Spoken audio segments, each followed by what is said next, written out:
YCP నేత జోగి రమేష్ నోరు అదుపులో పెట్టుకోవాలని టీడీపీ ఎమ్మెల్యే వసంత కృష్ణ ప్రసాద్ హెచ్చరించారు. కొండపల్లి మున్సిపాలిటీని టీడీపీ కైవసం చేసుకున్న చైర్మన్ వైస్ చైర్మన్ మావారే అని వైసీపీ నేత జోగి రమేష్ మాట్లాడటం తగదన్నారు. కొండపల్లి మున్సిపాలిటీలో టీడీపీకి సంపూర్ణ మెజార్టీ ఉందని మళ్లీ ఎన్నిక నిర్వహించినా టీడీపీనే విజయం సాధిస్తుందన్నారు. ఏపీ సీఎం చంద్రబాబు ఇంటిని ముట్టడించే దమ్ము ధైర్యం ఎవరికైనా ఉందా అని వసంత కృష్ణ ప్రసాద్ ప్రశ్నించారు.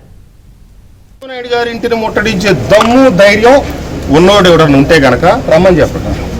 మేము ఎందుకంటే చంద్రబాబు నాయుడు గారు తొలి శాసనపక్ష సమావేశంలో ఒకటే మాట చెప్పారు, మీరు ఎవరి మీద కన్నా తగులుకెళ్ళినా ఏ మహిళ పట్ల అసభ్యంగా మాట్లాడినా దురుసు ప్రవర్తన చేసినా నేను సహించను, మీరు హుందాగా ఉండండి, మహిళలను కించపరచొద్దు, గౌరవప్రదంగా ఉండండి అని చెప్పారు. మేము చాలా గౌరవప్రదంగా ఉంటున్నాం.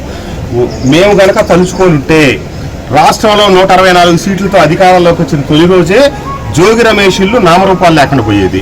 ఒకవేళ కనుక జోగి రమేష్ గతంలో చేసిన తప్పుని నేను మళ్ళీ పునరావృతం చేస్తాననే మాట నాలుగు దాటి కనుక బయటకు వస్తే మేము చంద్రబాబు నాయుడు గారు, పవన్ కళ్యాణ్ గారు చెప్పిన మాట కూడా విన్నాం. దయచేసి వెనకటి నుంచి మన సూక్తులు చెప్తా ఉన్నాయి, ఈపెప్పుడు నోటిని బతిలాడుకుంటుంది, నువ్వు జాగ్రత్తగా ఉండి చావే లేకపోతే పగిలేదు నా ఈ పని.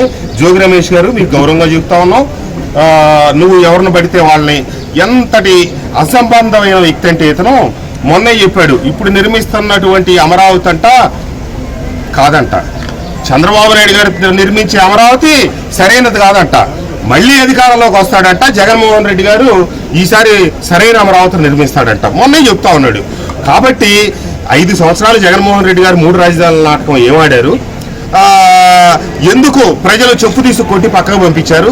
కరెక్ట్గా వీళ్ళ బుద్ధులు ఎటువంటి అంటానికి ఉదాహరణ ఏంటంటే, మొన్న ఇతను చెప్పాడు, చెప్పిన 2వ రోజో 3వ రోజో 3 రాజధానులకు సంబంధించి అమరావతి రాజధాని మీద, రాజధాని ప్రాంతం మీద వాళ్ళ ఛానల్లో చర్చ పెట్టి అమరావతి గురించి ఏం ప్రేరేపణలు మాట్లాడారు,